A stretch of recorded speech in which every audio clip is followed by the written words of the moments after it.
The print में आपका स्वागत है। देश भर में तेजी से बढ़ रहे कोविड-19 केसेस से लेकर सुल्ली डील्स और बुली बाय ऐप पर मुस्लिम औरतों को टारगेट किए जाने तक पिछले कुछ दिनों में देश और दुनिया से जुड़े मुद्दों पर सवालों और जवाबों का सिलसिला एक बार फिर शुरू करते हैं। हेडलाइंस के पीछे शेखर के साथ मैं अपूर्वा मंधानी और मेरे साथ हैं हमारे editor in chief Shekhar Gupta. स्वागत है आपका शेखर। धन्यवाद अपूर्वा, आपका भी स्वागत है और हमारे घर में स्वागत है। अब हम आउटडोर मूव कर गए हैं क्योंकि केस बहुत बढ़ रहे हैं इस समय ओमिक्रॉन के, तो इससे बच के रहना अच्छा है। जितना दूर रख सकते हैं तो हम ओपन एयर में बाहर हैं जो ज़रा सेफ होता है। और क्योंकि हम बात करना चाहते थे बिना मास्क के, इसलिए हम एक तो हम बाहर हैं, आउटडोर हैं, और दूसरा हमारे बीच में एक पार्टीशन भी है। तो ये मत सोचिएगा कि हम रेकलेस हैं, हम ध्यान नहीं रख रहे हैं या हम लापरवाह हैं। बहुत ध्यान रख रहे हैं, आप सब भी बहुत ध्यान रखिए। और कोविड से ही जुड़े हमारे पास दरअसल इस हफ्ते कई सवाल आए हैं। पहला जो सवाल है शेखर वो आ रहा है कपिल तिवारी का, जो कि हमारे मेंबर हैं।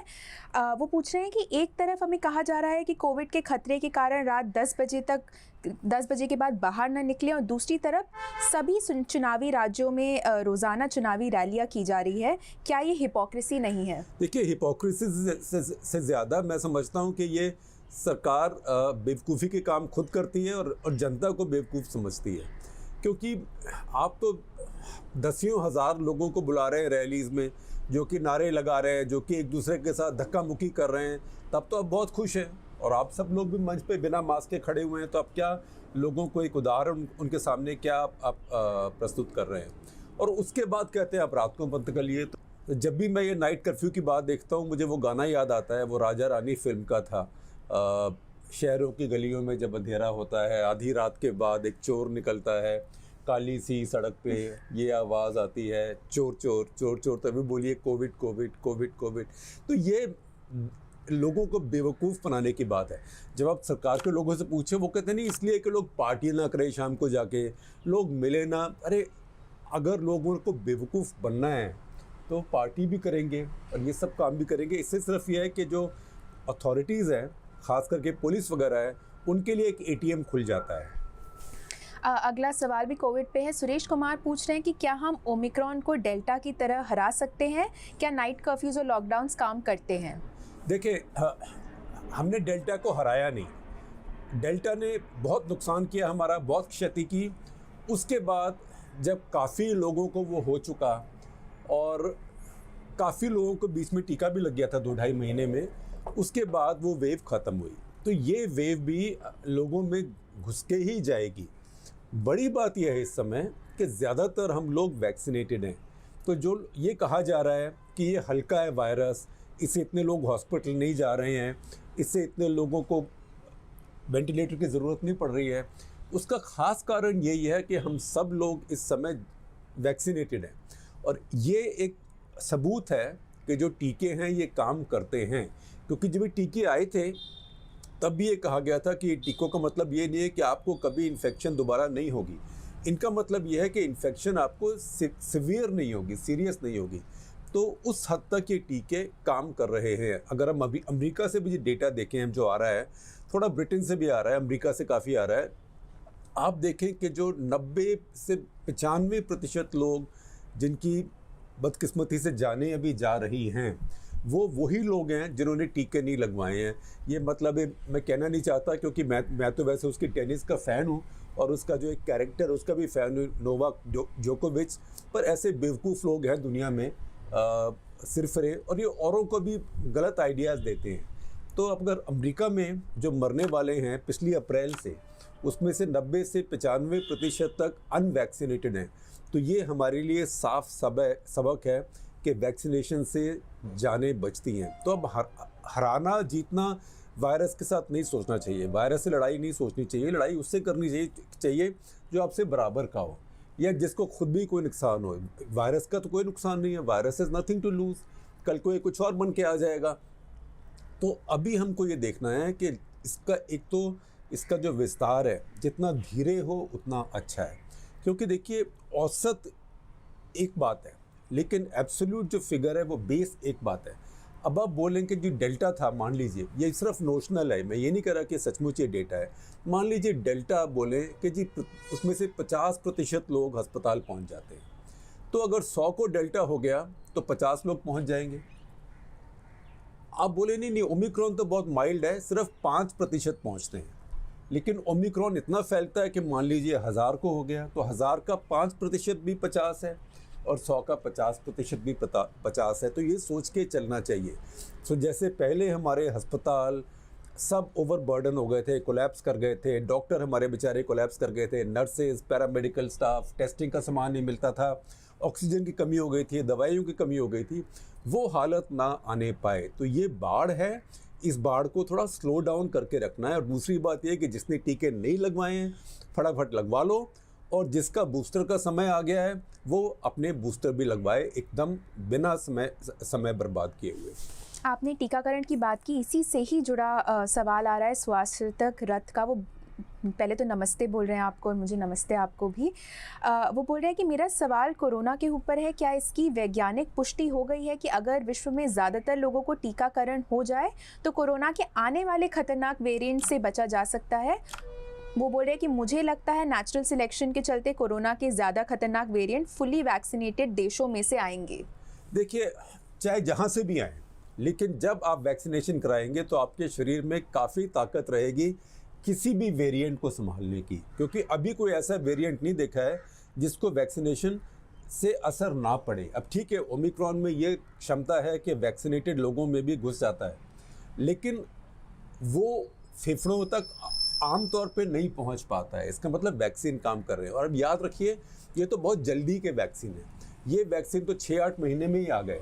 तो पहला वैक्सीन जैसे मान लीजिए कि स्पुतनिक था या जो फाइज़र का था, वो तो पिछले साल के 2020 के आधे में ही आ गए थे, तो बहुत जल्दी आ गए। तो ये फर्स्ट जनरेशन ऑफ वैक्सीन्स है।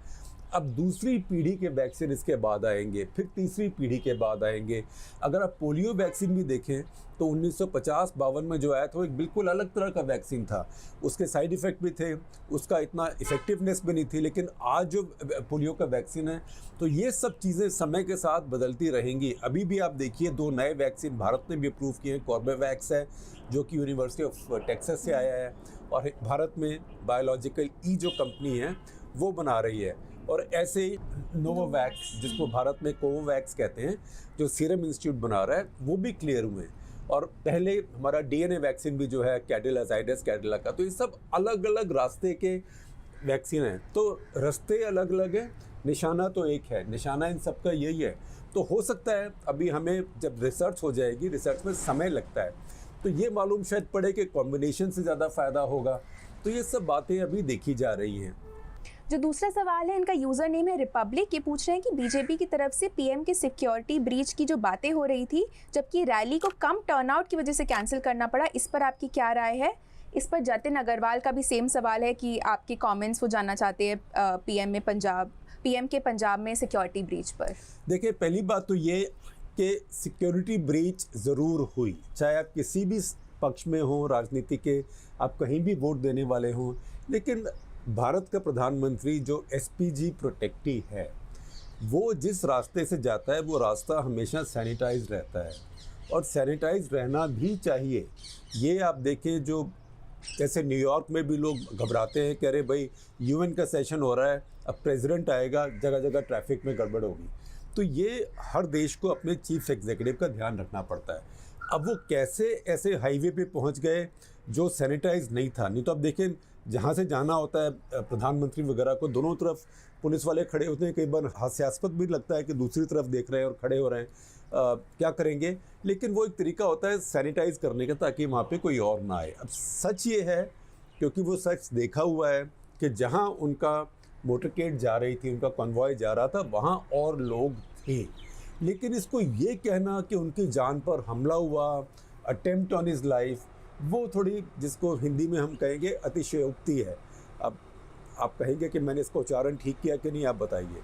तो वो एक एग्जैजरेशन है।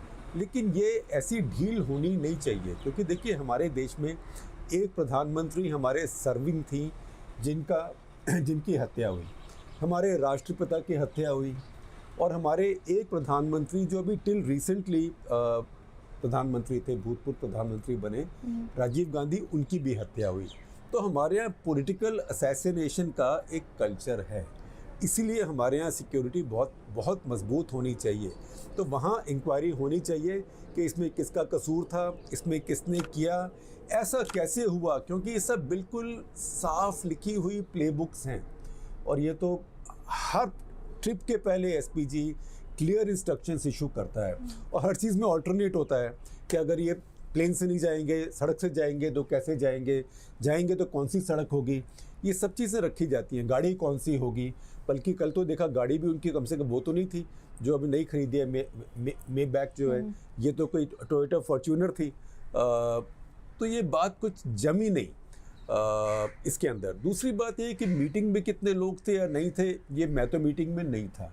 अब वो ये है कि जिनकी रही भावना जैसी, प्रभु मुहूर्त तीन देखी तैसी।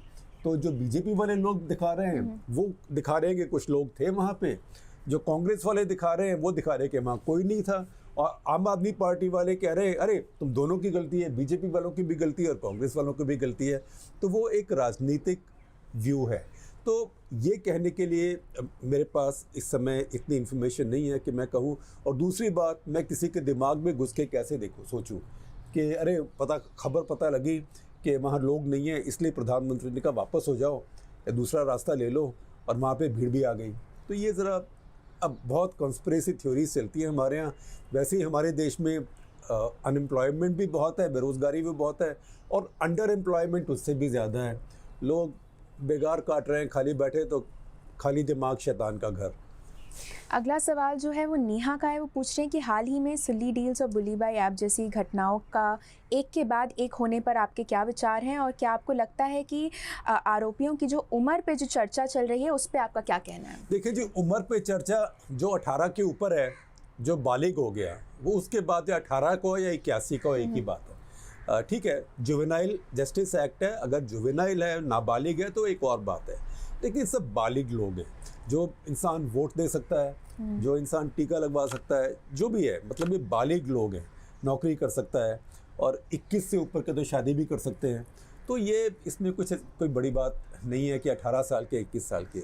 लेकिन एक इसमें सोचने की बात ये है कि इतने नौजवान लोग जिन्हें अपने भविष्य की तरफ देखना चाहिए कि मैं कल को क्या बनूंगा, मेरे जीवन में क्या होगा, मैं डॉक्टर बनूंगा, इंजीनियर बनूंगा, जो हमारे टाइम में सोचते थे लोग, या मैं आईएएस बनूंगा, या मैं स्टार्टअप शुरू करूंगा कोई और बहुत यूनिकॉर्न बना दूंगा, या मैं जहाज़ का पायलट बनूंगा, मेरे ऊपर से जहाज़ जा रहे हैं बारी बारी, आप थोड़ा शोर भी सुनाई देगा कभी कभी। तो ये सब बातें सोचने की हैं कि वो 20, 21, 18 साल के लोग ये किस झगड़े में पड़ गए, क्योंकि उनको ये पता है कि इसमें अगर पकड़े गए तो जीवन बर्बाद हो सकता है, क्योंकि आजकल सब चीज़ें किसी न किसी डेटाबेस पे जाती हैं। ये वर्ल्ड वाइड वेब का, इंटरनेट का एक ऐसा गेज़ है, ऐसी इसकी नज़र है, तीखी, पैनी और क्रूर नज़र है, कभी आपको छोड़ती नहीं है। तो इन नौजवानों ने क्या सुना अपने घर में, क्या सुना अपने कॉलेज स्कूल में, क्या सोचते हैं, क्या पढ़ते हैं, कौन सी टीवी चैनल देखते हैं, सोशल मीडिया में क्या देखते हैं, ये सब हमारे लिए बहुत गहन सोच की बात है। अगला सवाल जो है वो रोहित भट्टाराम का है, जो कि हमारे मेंबर हैं। वो पूछ रहे हैं क्या बीजेपी पंजाब और यूपी चुनावों के लिए एक तरह से अलग अलग रणनीतियां अपना रही है? वो बोले पंजाब में नेशनल सिक्योरिटी और यूपी में धार्मिक ध्रुवीकरण, इस पे आपका क्या कहना है? देखिए, बीजेपी का जो असली स्टेक है वो यूपी में ही है। पंजाब में बीजेपी का कोई इतना स्टेक नहीं है, लेकिन इस बार उनको थोड़ी सी उम्मीद है कि शायद अमरिंदर सिंह के साथ कुछ हो जाए। लेकिन मैं नहीं समझता कि अमरिंदर सिंह जितने वोट अकाली दल बीजेपी के लिए लेके आ सकता था सिखों के, उतने अमरिंदर सिंह ला सकते हैं। बीजेपी की दूसरी उम्मीद पंजाब में क्या है कि जो पंजाब का हिंदू वोट है, लोग भूल जाते हैं कि पंजाब 40% से ज़्यादा हिंदू है। तो ये नहीं कि सिख वहाँ पे 90% हैं, वहाँ पे करीब 60%, 40% ऐसा अनुपात है। तो उसमें लगता है कि हमेशा जो हिंदू थे पंजाब के, वो अकालीज के खिलाफ वोट देते थे। तो जो वोट बीजेपी को जाना होता था वो कांग्रेस को चला जाया करता था। पिछली बार के चुनाव में तो बहुत ज़ोर से हुआ 2017 के चुनाव में, क्योंकि लोगों ने कुछ ऐसे समझा, खास करके हिंदुओं ने, कि जो आम आदमी पार्टी थी ये बहुत सिख रेडिकल्स के साथ बहुत नज़दीक आ गई थी, और बहुत कनाडा वगैरह से लोग आ गए थे कैंपेन करने के लिए। तो लोग घबरा गए, सिख भी बहुत घबराए और हिंदू तो बहुत ही घबरा गए, तो सारा वोट कांग्रेस को ही गया है। तो बीजेपी को थोड़ी उम्मीद है कि उनके होने से और अमरिंदर के होने से शायद इस बार हिंदू वोट उनको आ जाए। लेकिन अगर हिंदू वोट में से काफ़ी उनको आ भी गया तो इससे कांग्रेस का नुकसान हो सकता है। इससे ये सोचना कि बीजेपी सत्ता में आ जाएगी इस समय तो बहुत मुश्किल है ये बात सोचनी, क्योंकि पंजाब हमेशा से कभी प्रो बीजेपी स्टेट नहीं रहा है। पंजाब हमेशा से एंटी बीजेपी स्टेट रहा है। जब अकाली दल के साथ उसका गठबंधन भी हुआ है तब भी बीजेपी को बहुत थोड़ी सीटें मिलती थी और बहुत थोड़ी सीटें ही वो जीतते थे वहाँ से। बीजेपी के पास कोई सिख नेता भी नहीं है। तो ये सब बातें सोचने वाली है। ये बार बार बात याद रखने वाली है कि नरेंद्र मोदी जी की दो बड़ी वेव जब हुई, 2014 की लहर आई इतनी बड़ी, 2019 की लहर आई उससे भी बड़ी, उन दोनों लहरों में उत्तर भारत का एक ही राज्य है जहां बीजेपी की सीटें बहुत कम आई या आई ना के बराबर आई, वो पंजाब है। और वो ऐसी स्टेट है जहां अमृतसर कॉन्स्टिट्यूंसी में अकाली दल के साथ पार्टनरशिप के बावजूद मोदी जी की भेजे हुए दो बड़े उम्मीदवार, पहले अरुण जेटली फिर हरदीप पुरी, दोनों वहाँ चुनाव हार गए। तो ये बड़ा जो उनका है वो यूपी में है। यूपी में धार्मिक ध्रुवीकरण भी है और यूपी में एक तरह का नेशनलिज्म भी है जिसको वो हिंदू नेशनलिज्म के तरीके से डिफ़ाइन करते हैं। और कुछ ऐसा भी है कि यूपी में वोट के भाई मुसलमान के खिलाफ वोट मांगो। तो यूपी में बहुत साफ है कि अगर 50% हिंदू बीजेपी को वोट कर दे तो बीजेपी आराम से जीत जाएगी। 2017 में बीजेपी की 300 से ऊपर सीटें आ गई, उनके करीब 38% ही वोट आए थे, 50% नहीं आए थे। 50% टोटल के उनके आए थे 2019 के पार्लियामेंट इलेक्शन में। तो 38% टोटल का मतलब है करीब 50% हिंदुओं ने वोट दिया, तो उनको उतना ही चाहिए। और जो उनका विरोधी हैं जैसे कि समाजवादी पार्टी है, उनको ये उम्मीद है, उनकी ये कोशिश है कि वो जाति से हिंदू जो हों एक साथ वोट ना करें, जाति के आधार पर वोट करें या अपना जो सोशल स्टेटा है, सोशल स्तर है, उसके हिसाब से, सोशो इकोनॉमिक स्तर है उसके हिसाब से वोट करें। और उसके साथ फिर मुस्लिम मिलके और जो कुछ ओबीसीज़ हैं जो उनके साथ हैं जैसे यादव हैं वो मिलके। तो ये यूपी में हमेशा कास्ट, जाति और धर्म का मुकाबला होता है। अगला सवाल आ रहा है कौस्तुभ सावरकर से, जो कि हमारे मेंबर हैं। आपको एक बार फिर याद दिला दूं कि आप भी हमारी यूट्यूब मेंबरशिप ज़रूर लें और मैं पूरी कोशिश करती हूँ कि मैं ज़्यादा से ज़्यादा मेंबर्स के क्वेश्चन शेखर तक पहुँचा पाऊँ।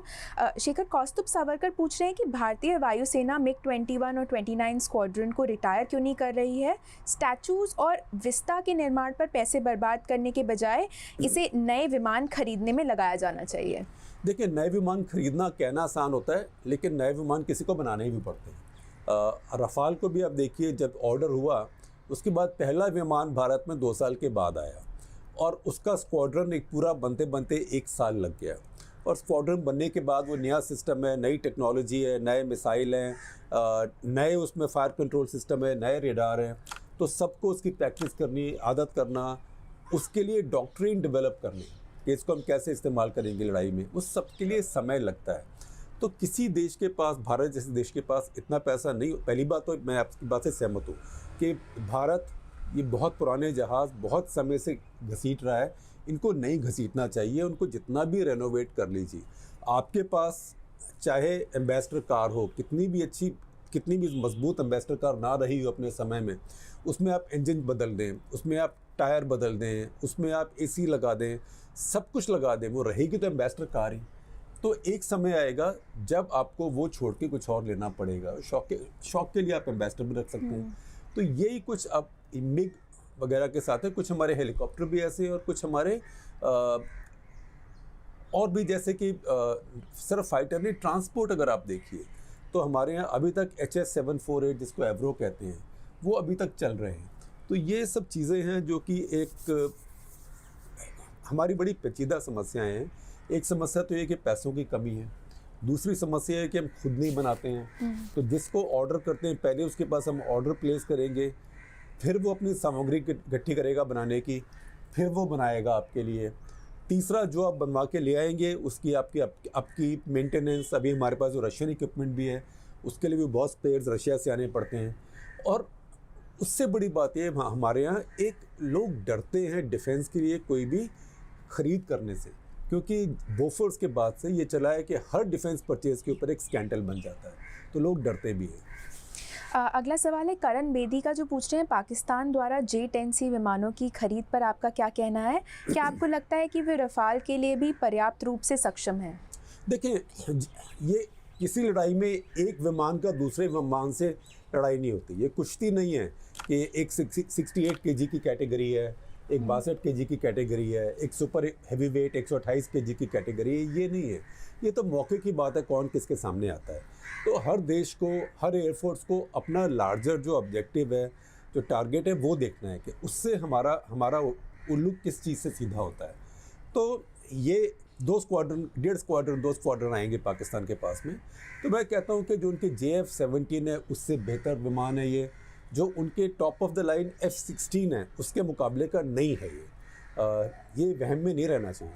लेकिन ये बात है कि अगर 2 स्क्वाड्रन उनके पास और ऐसे हो गए जो JF-17 और F-16 के बीच के हैं, तो उनकी वायुसेनाओं को थोड़ी शक्ति मिलती है।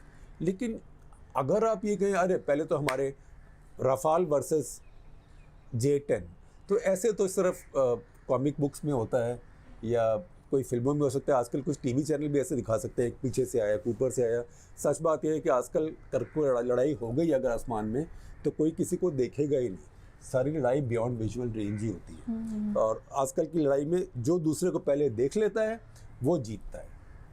अगला सवाल जो है वो अनिल शुक्ला का है। वो पूछ रहे हैं क्या अखिलेश यादव ओवररेटेड है, और UPPS में बड़े पैमाने पर यादवों के चयन के बारे में कोई सवाल क्यों नहीं पूछा जाता, और जब अखिलेश यादव CM थे, वो बोल रहे हैं तब समाज के कुछ वर्गों के खिलाफ FIR दर्ज करना असंभव सा क्यों था?